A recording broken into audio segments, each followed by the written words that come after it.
Okay, start करते हैं biology. और बायोलॉजी में हम लोग पढ़ रहे थे एनिमल किंगडम। और एनिमल किंगडम में हमने फाइलम के बारे में देखना है। हमने 10 फाइलम में से 9 फाइलम को पढ़ लिया था। बताओ टोटल कितने फाइलम थे?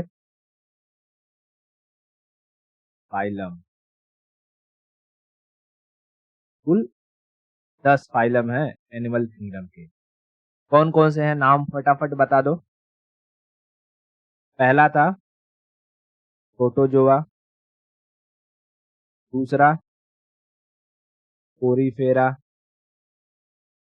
तीसरा सिलेंड्रेटा, है ना, सिलेंड्रेटा। चौथा प्लेटीहेल्मिन्थीज, प्लेटीहेल्मिन्थीज।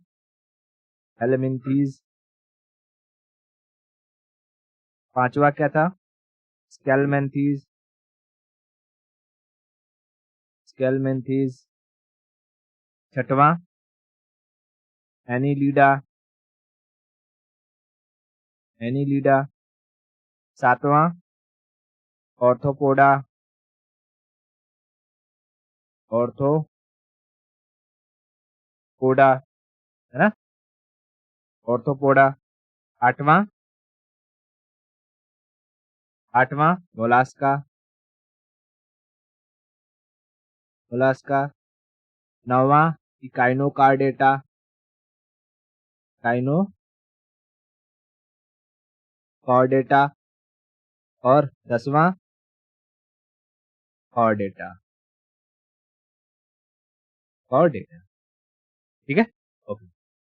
अब तक तो मुझे लगता है कि ये सारे के सारे नाम याद हो गए होंगे, डिफिकल्ट नहीं लग रहे होंगे ना। ओके, देखो हमने प्रोटोजोआ पढ़ लिया, पोरीफेरा पढ़ लिया, सिलेंड्रेटा पढ़ लिया, प्लेटीहेल्मिन्थीज खत्म हो गया, स्केलमेंथीज पढ़ लिया, एनीलिडा पढ़ लिया, ऑर्थोपोडा पढ़ लिया, मोलास्का पढ़ लिया, इकाइनोकार्डेटा पढ़ लिया। और कल हमने कार्डेटा का थोड़ा सा एग्जाम्पल दिया हुआ है आपको, है ना। बताओ रीढ़ की हड्डी का डेवलपमेंट कहाँ शुरू हो जाता है? रीढ़ की हड्डी का डेवलपमेंट कहाँ शुरू हो जाता है? वो इकाइनोकार्डेटा से, इकाइनोकार्डेटा से। ठीक है, इकाइनोकार्डेटा से। लेकिन पूरी तरीके से डेवलप्ड रीढ़ की हड्डी हमें कहाँ देखने को मिलती है? कॉर्डेटा में।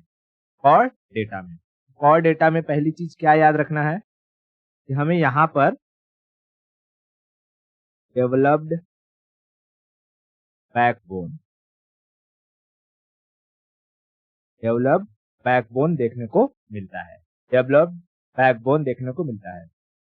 सबसे छोटे स्तर पर जो बैकबोन होता है, यानी कि जब बच्चा एकदम माँ के गर्भ में होता है, चाहे वो जानवरों के हो या इंसानों के, तो उसमें उसमें जब रीढ़ की हड्डी का डेवलपमेंट हो रहा होता है तो उसे हम कहते हैं नोटोकॉर्ड। क्या कहते हैं? नोटोकॉर्ड, यानी इनिशियल डेवलपमेंट स्टेज पर, इनिशियल डेवलपमेंट स्टेज पर होता है। इसे अगर याद रखना है तो और कैसे याद रख सकते हो? जो एम्ब्रियो होता है, एम्ब्रियो, क्या, एम्ब्रियो यानी भ्रूण जो अभी बन रहा होता है, उसमें जैसे ही रीढ़ की हड्डी का डेवलपमेंट होता है तो उसे हम कहते हैं नोटोकॉर्ड, नोटोकॉर्ड। ठीक है, नोटोकॉर्ड, नोटोकॉर्ड। समझ में आया? ओके।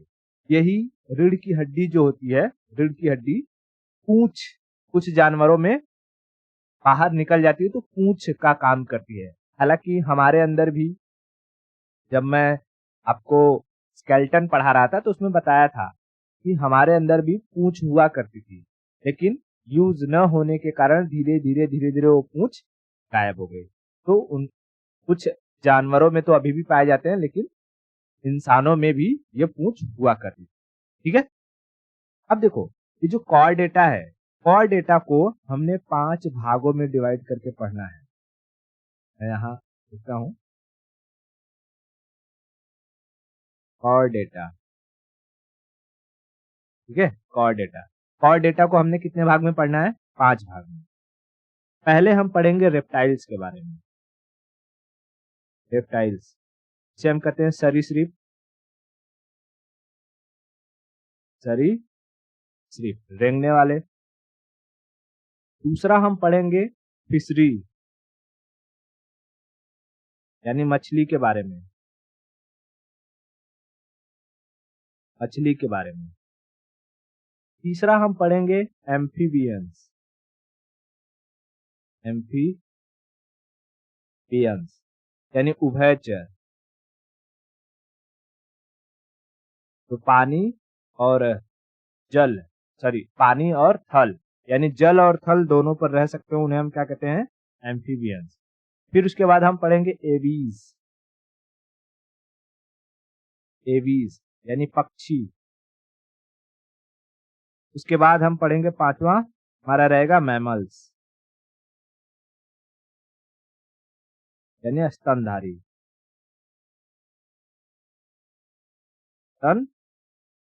स्तनधारी, ठीक है। उसके बाद जब हम मैमल्स पढ़ेंगे तो मैमल्स भी 3 कैटेगरी में डिवाइड होते हैं, जिसको हम कहते हैं प्रोटोथेरिया, मेटाथेरिया और यूथेरिया। क्या क्या? मैमल्स को भी 3 कैटेगरी में हम पढ़ेंगे, प्रोटोथेरिया, मेटाथेरिया,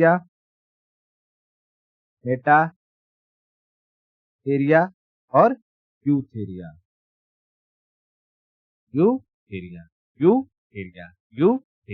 समझ में आया?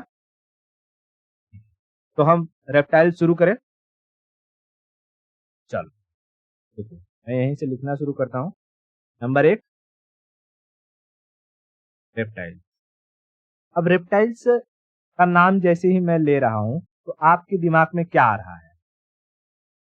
देखो, ऐसे जानवर जो रेंग कर चलते हों, और रेंगते वक्त कैसा रेंगते हों कि उनके बॉडी का, जैसे कि बॉडी में मैं कर दूं कि भाई ये ऐसे ऐसे चल रहे हैं, ठीक है।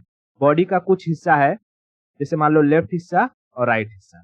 तो जब एक बार वो लेफ्ट जा रहे हो तो अपने बॉडी का 70% हिस्सा वो लेफ्ट में फेंकेंगे और बचा हुआ 30% हिस्सा वो राइट में फेंकेंगे, ठीक है। यानी ऐसे ऐसे ऐसे ऐसे, इक्वल डिस्ट्रीब्यूशन नहीं होता है, 70-30 या 60-40 का डिस्ट्रीब्यूशन होता है। एक बार वो झुकेंगे, इसको मैं आपको कैसे दिखाऊं, ये इससे देखो, यहाँ ये दिखाई दे रहा है, क्या है? डायनासोर। डायनासोर इस पृथ्वी पर पाया जाने वाला सबसे बड़ा रेप्टाइल्स में से होते थे, ठीक है। ये देखो ये कैसे चलते हैं, मैं तो बताता हूँ, इसका नाम क्या है? डायनो लिख दो, ठीक है, डायनो। अब देखो, अगर आप इसको ध्यान से देखोगे तो ये एक बार, मैं ड्रॉ करता हूँ, ये एक बार इधर घूमे चलेगा, फिर एक बार इधर चलेगा, फिर एक बार इधर, फिर एक बार इधर। इसके पैर को देखो, इसको मैं मूव कराता हूँ, ठीक है, ऐसे में आपको दिखाई दे रहा है। मतलब कि ये थोड़ा सा उधर जाएगा, डिलीट कर,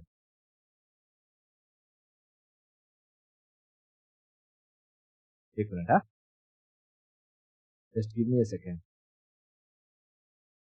देखो, ये अपने शरीर का कुछ हिस्सा फेंकेगा इधर लेफ्ट में और कुछ हिस्सा फेंकेगा राइट में। तो ऐसे कोई भी जानवर जो अपने शरीर का 60% हिस्सा लेफ्ट में और 40% हिस्सा राइट में फेंक करके चलते हैं, उन्हें हम कहते हैं रेप्टाइल। क्या कहते हैं? रेप्टाइल। और पृथ्वी पर पाया जाने वाला सबसे बड़ा रेप्टाइल था डायनासोर। समझ में आ रहा है? सबसे बड़ा रेप्टाइल क्या थे? डायनासोर थे। डायनासोर्स में भी कई प्रजातियां हुआ करते थे। कुछ ऐसे थे जो मांसाहारी हुआ करते थे, ठीक है। कुछ ऐसे थे जो शाकाहारी हुआ करते थे, ठीक है। कुछ ऐसे रहते थे जो पानी में भी रहते थे, ठीक है। कुछ ऐसे थे जो उड़ते भी थे और रेंग कर भी चलते थे। कुछ ऐसे थे जो सिर्फ जो है उड़ा करते थे। कई सारी प्रजातियां पाई जाती थी डायनासोर्स की, और ये रेप्टाइल्स के अंडर आती थी। लेकिन कई बार ये पूछता है कि ऐसा कौन सा डायनासोर था जो रेप्टाइल्स के साथ साथ एवीज के अंडर भी आता है, मतलब कि रेप्टाइल प्लस एवीज, या हम यूं कहें रेंगने वाले और पक्षी, रेंगने वाले और पक्षी, रेप्टाइल्स और बर्ड दोनों की गुण इसमें देखे जाते थे। तो वो ऑप्शन में जो दिया रहता है वो इसको देता है, आर्कियोप्टेरिक्स, आर्कियोप्टेरिक्स, आर्कियोप्टेरिक्स, ठीक है, आर्कियोप्टेरिक्स। याद रखना आर्कियोप्टेरिक्स जो है ये रेप्टाइल के साथ साथ इसके अंदर हमें पक्षी वाले भी गुण देखने को मिलते थे, ठीक है, पक्षी वाले भी गुण देखने को मिलते थे। देखो ये इसकी कुछ फोटोज पाई गई,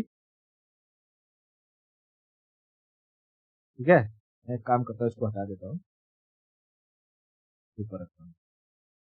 देखो जो डिस्कवरी करते हैं ना, जो खोद करके निकालते हैं, आर्कोलॉजिस्ट होते हैं, उनको ये स्ट्रक्चर उनको मिला पत्थरों के बीच में, उसके स्केलेटन, ठीक है। तो ये क्या था, आर्कियोटेरिक्स, आर्कियोटेरिक्स, आर्कियोटेरिक्स ये पक्षियों की तरह उड़ भी सकता था, और जैसे दूसरे डायनासोर्स चलते थे ठुमक ठुमक कर, वैसे चल भी सकता था, ठीक है। तो इसका नाम याद रखना, ये कई बार पूछता है कौन से डायनासोर थे जिसके अंदर रेप्टाइल और बर्ड दोनों के गुण देखे जाते हैं, वो था आर्कियोटेरिक्स, आर्कियोटेरिक्स, ठीक है, आर्कियोटेरिक्स। ओके, डायनासोर के बाद अभी भी इस धरती पर सबसे बड़ा जो रेप्टाइल देखा जाता है वो है कोमोडो ड्रैगन। इसका ये चित्र दिख रहा है, इसको हम कहते हैं कोमोडो ड्रैगन, कोमोडो ड्रैगन, ठीक है, कोमोडो ड्रैगन, कोमोडो ड्रैगन ये अभी भी पाया जाता है इस धरती पर, इसलिए रेप्टाइल्स में सबसे बड़ा रेप्टाइल कोमोडो ड्रैगन। कहाँ पाए जाते हैं, क्या भारत में मिलेंगे? नहीं, भारत में नहीं मिलते हैं।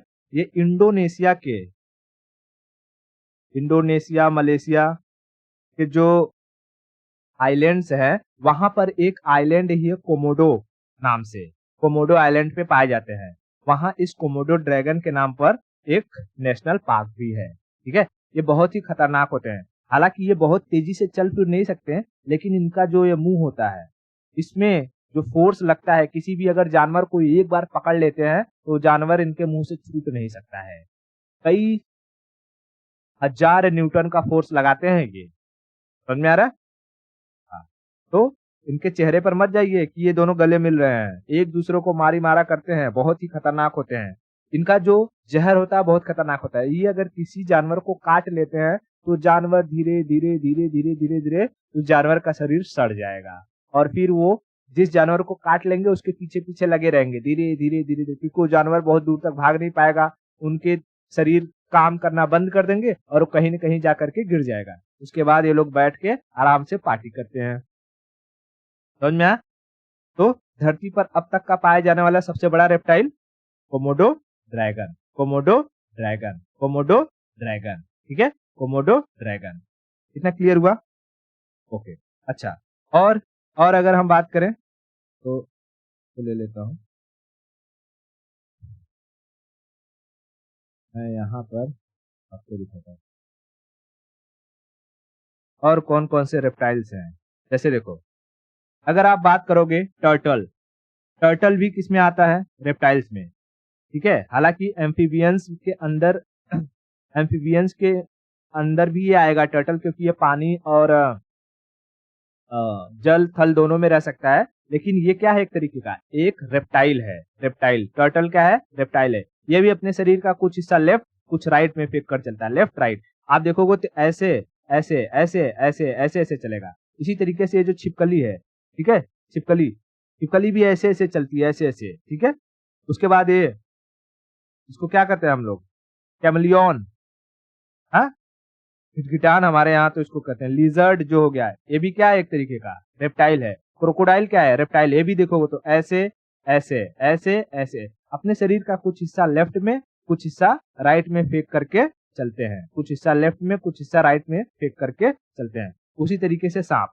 अब सांपों में पूछता है कि बताओ अच्छा, सबसे जो खतरनाक सांप कौन सा है, ठीक है। तो अगर हम पानी में देखें तो पानी वाला सांप सबसे खतरनाक होता है, एक पानी में पाया जाता है, उसका नाम है देखो, मैं दिखा रहा हूँ उसको, देखो, दिखाई दे रहा है। पानी में पाया जाने वाला ये है हाइड्रोफिश। इसका नाम क्या है? हाइड्रोफिश। तो आपको 4 ऑप्शन दे देगा और कहेगा कि इसमें से कौन सा फिश नहीं है, और उसमें ऑप्शन सी पे रहेगा हाइड्रोफिश। हाइड्रोफिश एक स्नेक है, रेप्टाइल है, तो क्या कहते हैं? हाइड्रोफिश। ये पानी में पाया जाता है, ये पानी में पाया जाने वाला सबसे जहरीला नाग है हाइड्रोफिश। हाइड्रोफिश क्या कोई मछली है?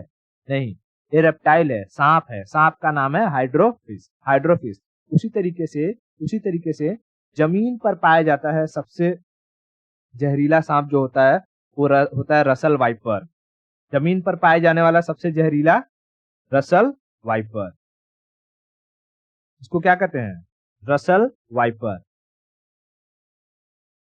रसल वाइपर कहां से आ गया जी? ले लेता हूं।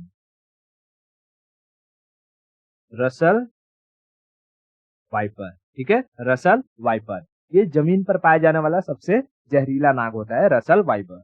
अगर इसने काट लिया एक बार आपको तो ये आपके सीधा दिमाग पर अटैक करता है, यानी इसका जहर न्यूरोटॉक्सिक होता है। देखो, सांप 2 तरीके के जहरीले होते हैं, एक जो हीमोटॉक्सिक होते हैं यानी आपके ब्लड को थक्का बना देंगे, और दूसरे न्यूरोटॉक्सिक जो आपके दिमाग पर डायरेक्ट असर करेगा और आपका ब्रेन फंक्शन ही बंद हो जाएगा और आप सीधे आपकी मौत हो जाएगी। तो रसल वाइपर उसमें से एक है। अगर इसने आपको काट लिया तो आपकी मौत निश्चित है। समझ में आई? तो रेप्टाइल्स के बारे में समझ में आ गया। रेप्टाइल्स, अब तक धरती पर पाए जाने वाला सबसे बड़ा रेप्टाइल कौन थे? तो थे डायनासोर्स, ठीक है, डायनासोर्स। ऐसा कौन सा डायनासोर है जो रेप्टाइल्स और बर्ड्स दोनों की कैटेगरी में आता है? तो आर्कियोटेरिक्स। आर्कियोटेरिक्स, आर्कियोटेरिक्स, ठीक है, आर्कियोटेरिक्स, ठीक है। उसके बाद अगर हम बात करें कि अभी के समय में कौन सा सबसे बड़ा रेप्टाइल कौन सा है? तो Komodo dragon, Komodo dragon, Komodo dragon. सबसे जहरीला सांप हाइड्रोफिश, पानी में पाया जाने वाला हाइड्रोफिश, जमीन पर पाया जाने वाला Russell viper, Russell viper, Russell viper. इतना क्लियर है? बहुत बढ़िया।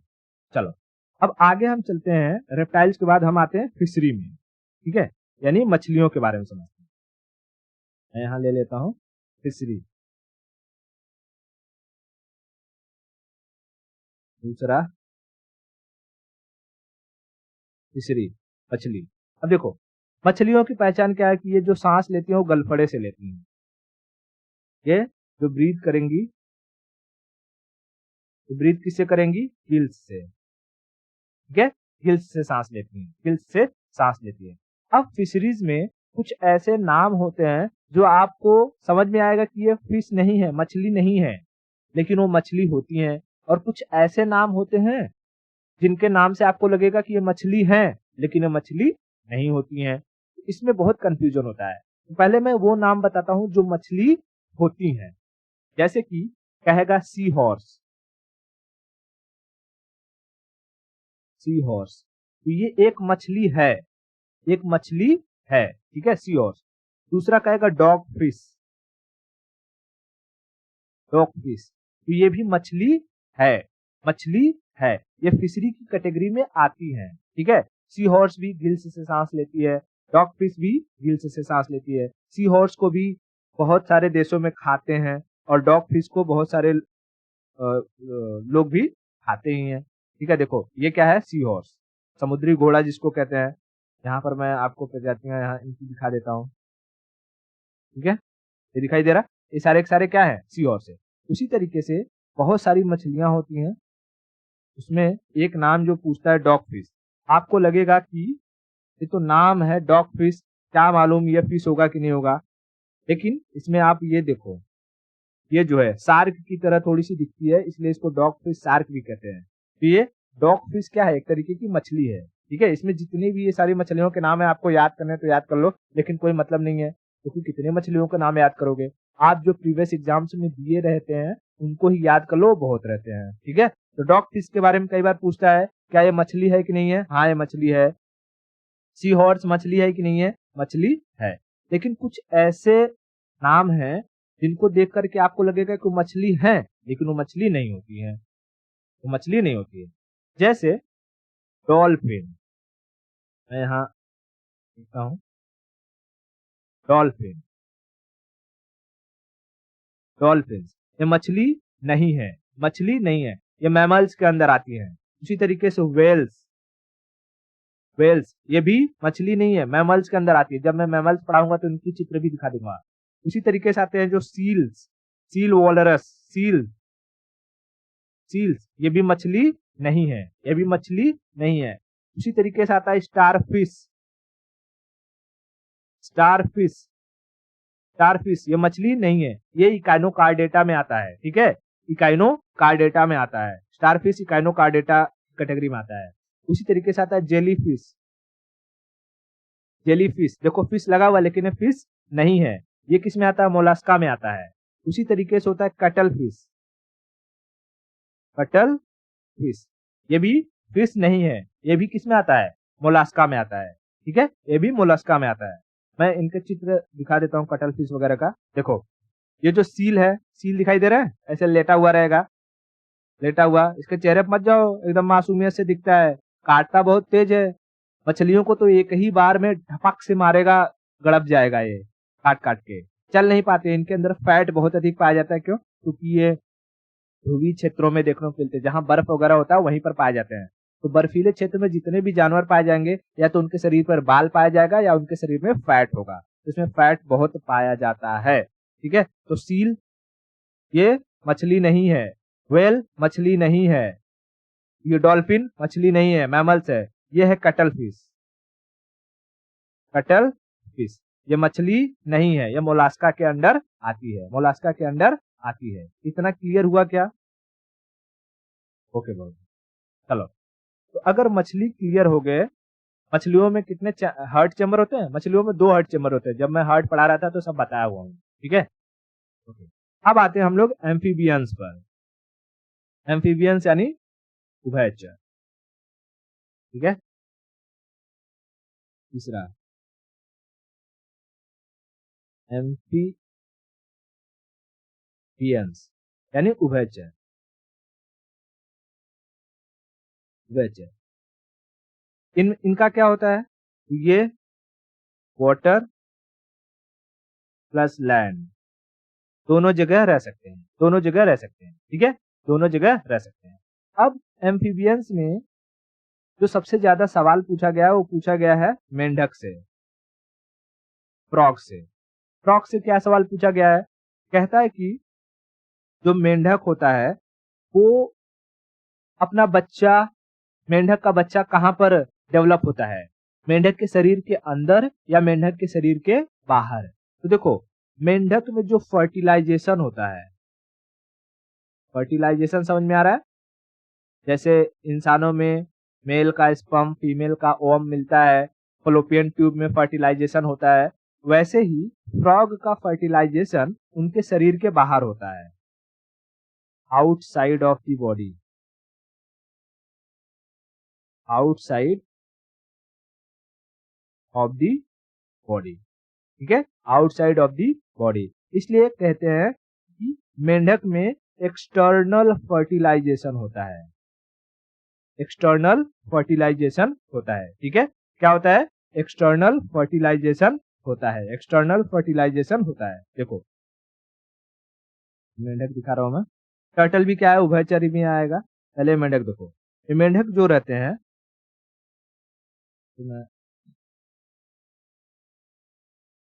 ठीक है, ये जो मेंढक है, मेंढक हमारे इकोसिस्टम के एक बहुत इंपॉर्टेंट हिस्से होते हैं। जैसे कि अगर कहीं पर तालाब है, तालाब में है पानी जमा रहेगा तो बहुत सारे मच्छर मक्खी पनप जाएंगे।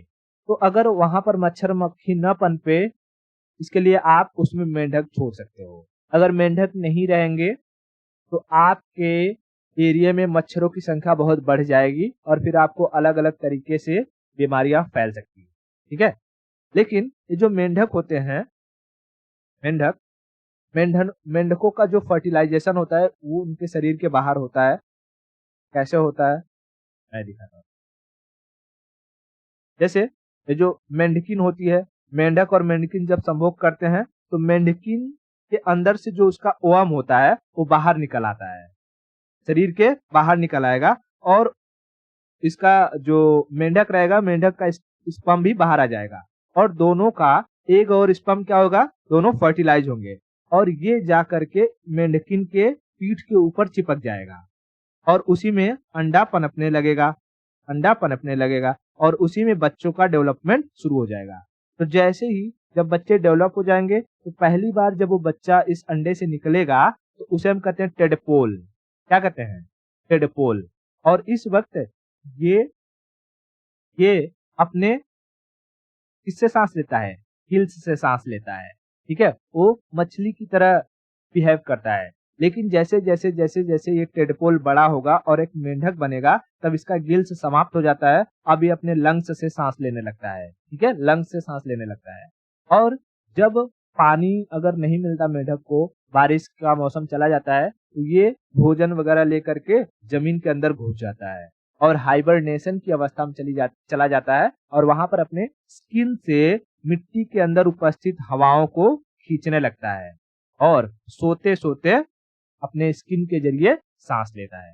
तो मेंढक 3 अवस्थाओं में सांस ले सकता है अलग अलग चीजों से। जब वो छोटा होता है तो गिल्स से, बड़ा होता है तो लंग्स से यानी फेफड़े से, और जब वो सुप्तावस्था में चला जाता है, हाइबरनेशन मतलब सुप्तावस्था में चला जाता है, तब वो अपने स्किन से सांस लेता है, अपने स्किन से सांस लेता है। क्लियर हुआ इतना? Okay okay. एम्फीबियंस के बाद अगर हम चौथे पर आए तो हम देखते हैं मैमल्स नहीं, एवीज। ठीक है, एवीज। पहले मैं आपको समझा दूं एवीज। चौथा क्या आ जाएगा? एवीज। एवीज मतलब उड़ने वाले बर्ड्स, पक्षी।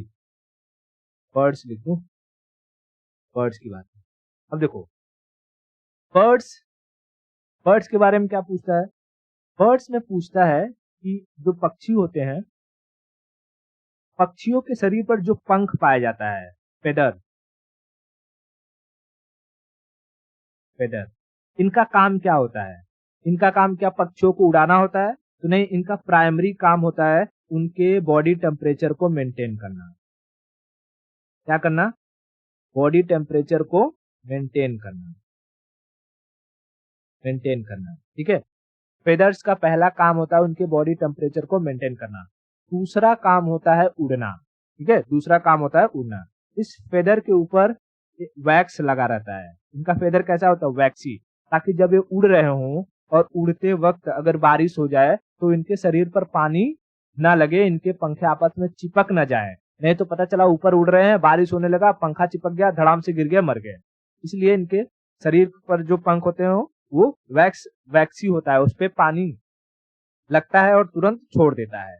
ठीक है, इसलिए देखो अगर पक्षी कहीं नहा रहे हो, किसी तालाब में डुबकी मार रहे हैं, तो निकलने के बाद अपने शरीर को जोर से झाड़ते हैं, हिलाते हैं अपना शरीर और सारा का सारा जो पानी रहता है वो निकल जाता है।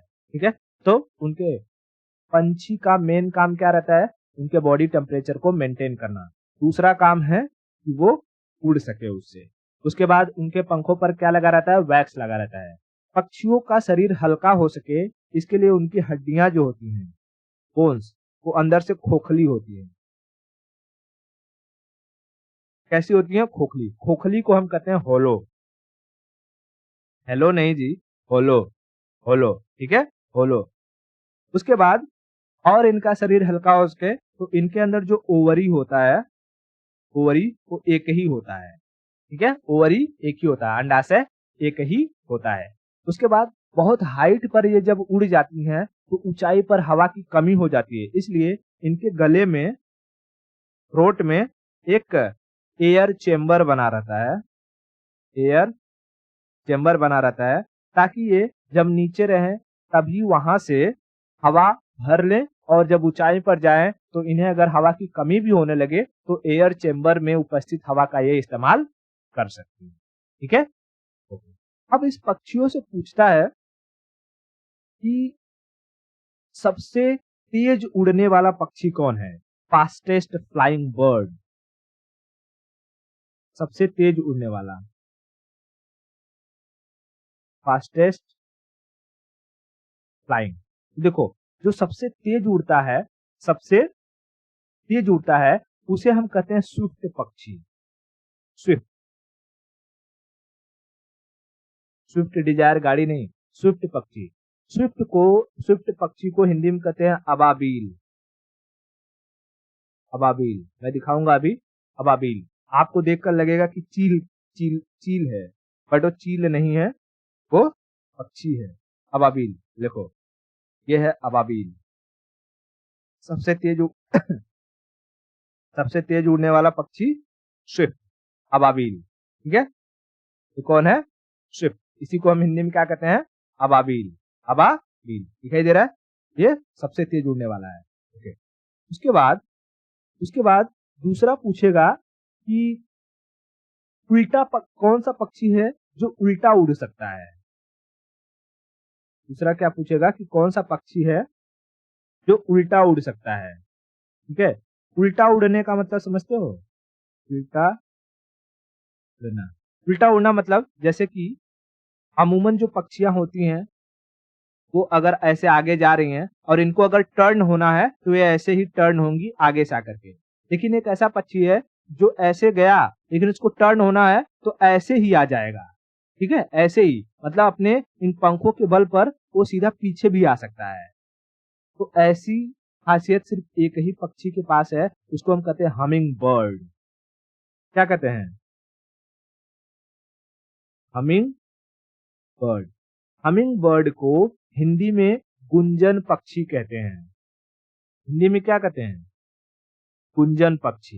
हिंदी में इसे गुंजन पक्षी कहते हैं। आपको दिखाता हूं मैं, बहुत ही छोटी सी होती है हमिंग बर्ड, गुंजन पक्षी। ठीक है, देखो आप, दिखाई दे रही है आपको? फूल देखो कितना बड़ा है और उसके सामने इस पक्षी का साइज देखो।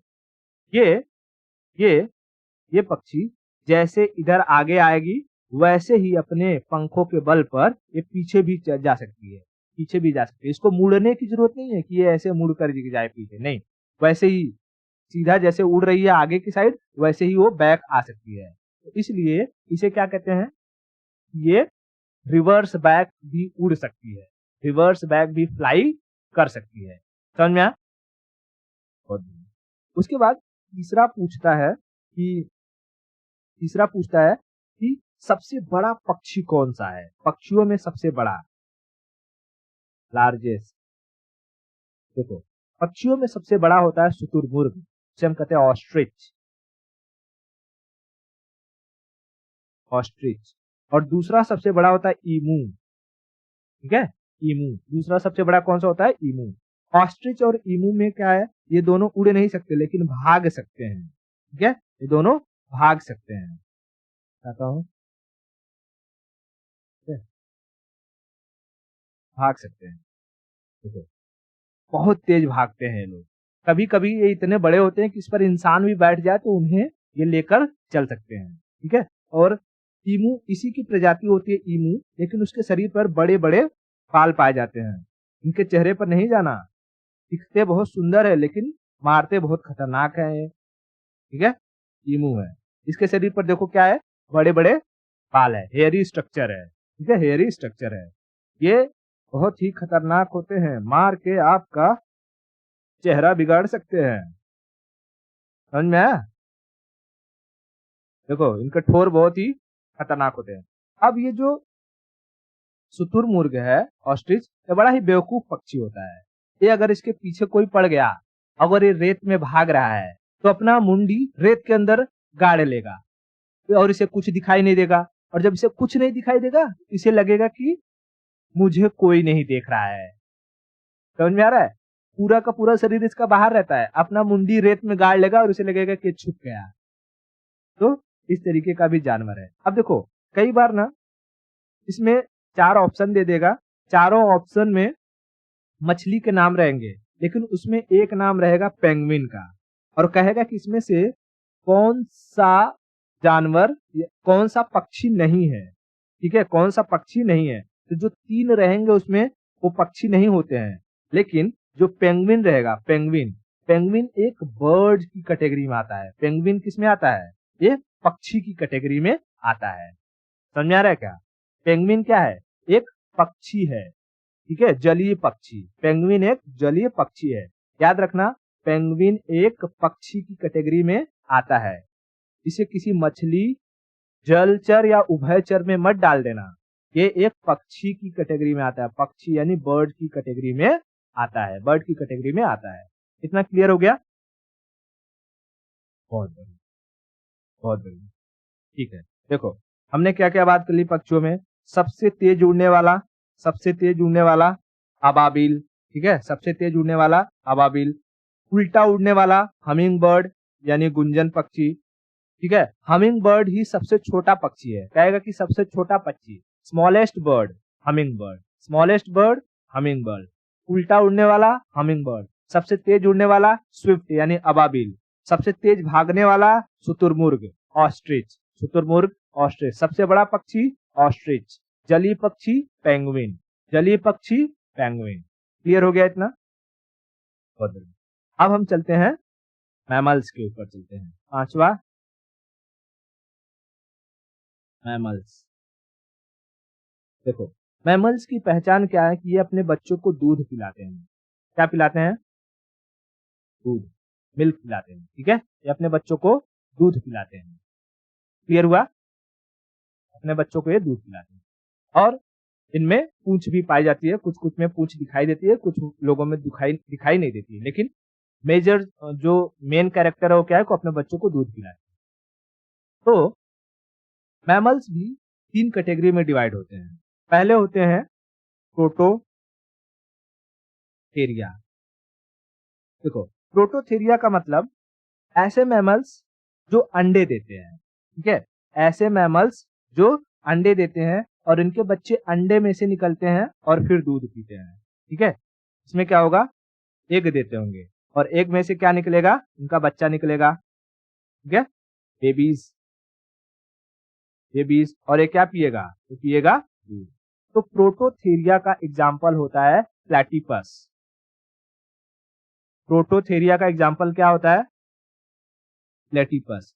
प्लेटिपस एक जलीय जीव है जो जल में रहता है, वहीं पर अंडे देता है। मैं दिखाता हूँ, ये देखो दिखाई दे रहा है, यह है प्लेटिपस।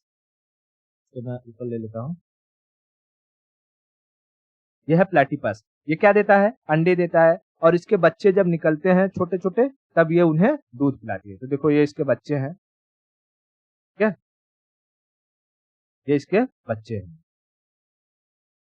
इसके बच्चे छोटे छोटे से बड़े ही प्यारे से होते हैं। इनमें थोड़े डक का भी आप देखोगे तो इनमें नोज पाया जाता है। ये अपने नाक से सांस लेते हैं, बहुत समय तक पानी के अंदर नहीं रहते हैं, ऊपर आ जाते हैं, सांस लेते हैं, फिर नीचे चले जाते हैं। ठीक है, तो इनमें डक यानी बत्तख के भी गुण पाए जाते हैं। इनका चेहरा, चोंच वगैरह देखोगे तो बत्तख की तरह दिखेगा। तो प्रोटोथेरिया के एग्जाम्पल समझ में आ गया। इसका नाम क्या है? Platypus, platypus, platypus. ठीक है, प्लेटिपस, प्लेटिपस। ओके, दूसरा आता है, अगर हम दूसरा बात करें, दूसरी कैटेगरी, तो इसमें दूसरे स्टेज पर आता है मेटाथेरिया। ठीक है, मेटा। दूसरा आता है मेटाथेरिया, मेटाथेरिया। मेटाथेरिया का मतलब ऐसे जानवर जिनके बच्चे जो जन्म लेते हैं ना, वो पूरी तरीके से डेवलप्ड नहीं होते हैं, अनडेवलप्ड, अनडेवलप्ड, डेवलप्ड बेबीज। ठीक है, अनडेवलप्ड बेबीज, अनडेवलप्ड बेबीज। इसका एग्जाम्पल अगर आपको याद रखना है तो आप याद रखो कंगारू। कंगारू, ऑस्ट्रेलिया का राष्ट्रीय पशु कंगारू। कंगारू के जब बच्चे जन्म लेते हैं तो उनका शरीर पूरी तरीके से डेवलप नहीं होता है। उनके कानों का जो पिन्ना होता है वो बाहर नहीं निकला होता है, उनके आंखें खुली नहीं होती हैं। ठीक है, इसलिए कंगारू जन्म लेते ही अपने बच्चे को अपने थैली में रख लेता है। तो कंगारू का जो थैली होता है उसे हम मार्सुपियल कहते हैं। कंगारू की थैली को क्या कहते हैं? मार्सुपियल। मैं दिखाता हूँ आपको, सारा इमेज मैंने आपके लिए इकट्ठा करके रखा है। देखो, ये है कंगारू, ठीक है। अब इसका बच्चा है, यहाँ पर देखो। जब इसका बच्चा जन्म लिया है तो क्या आपको इसके बच्चे की आंख दिखाई दे रही है?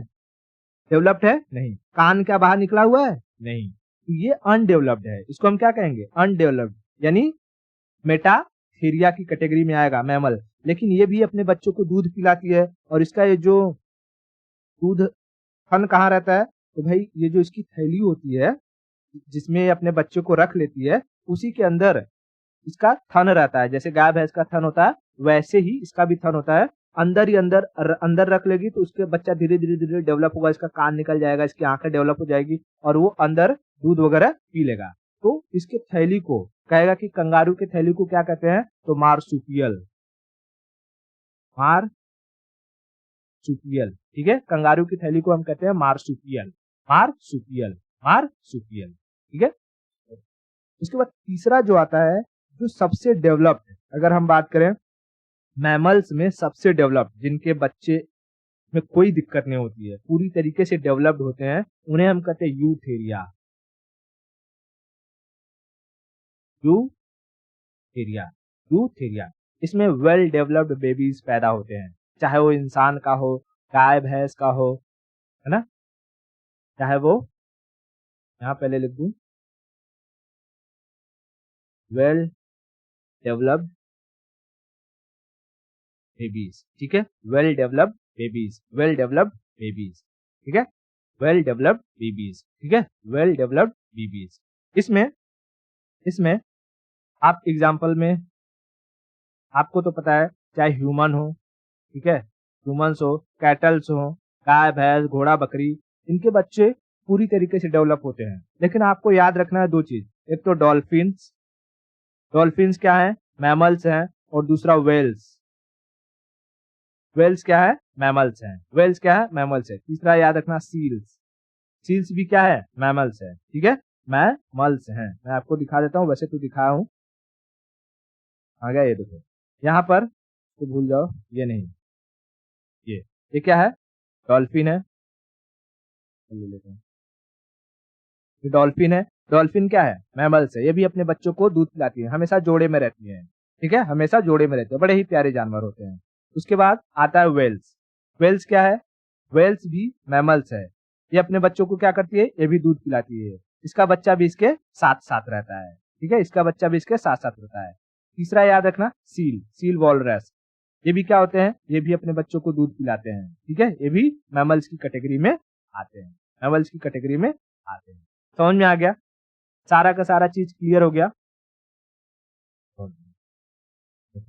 तो हमने, अगर मैं आपसे कहूं कि हमने फाइलम, जितने भी 10 फाइलम थे, सारे के सारे 10 फाइलम को हमने पढ़ लिया।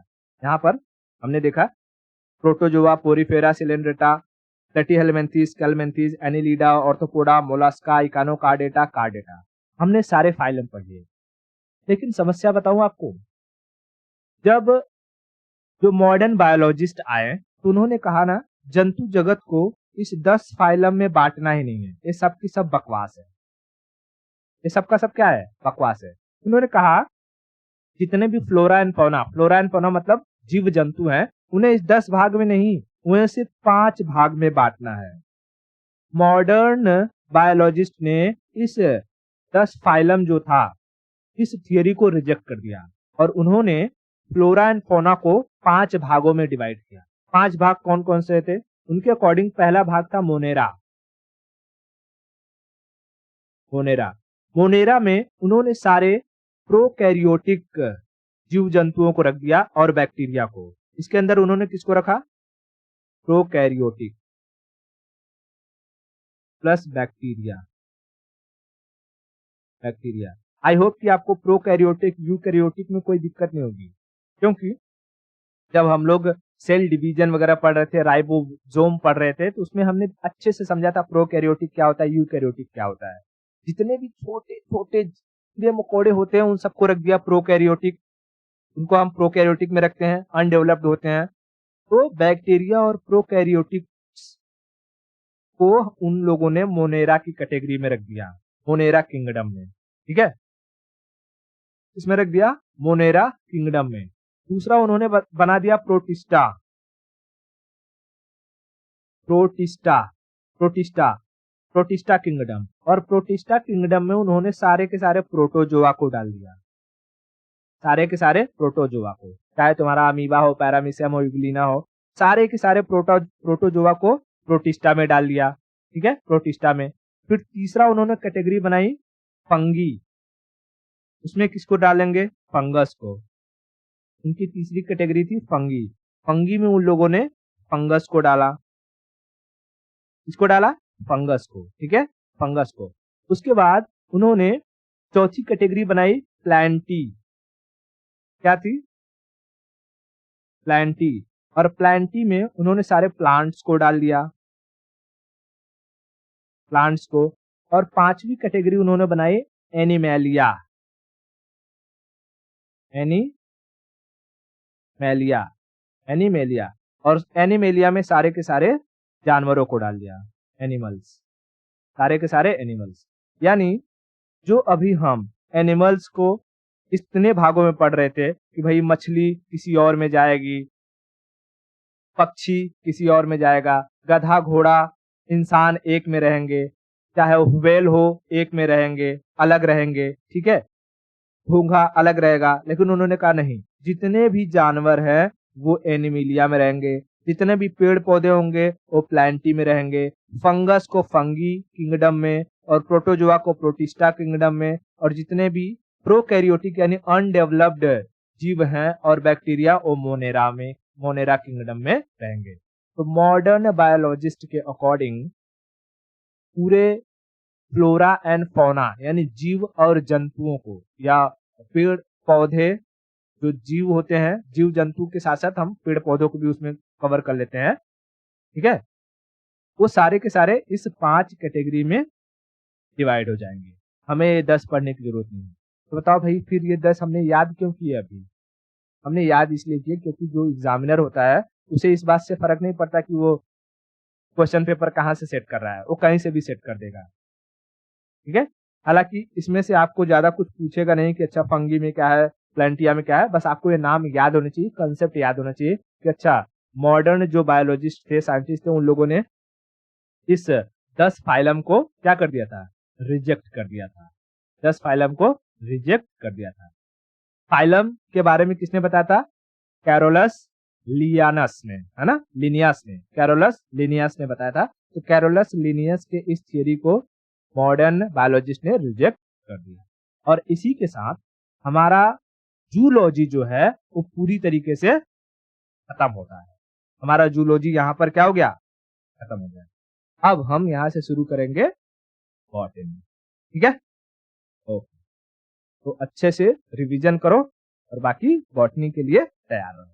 मिलते हैं नेक्स्ट लेक्चर में।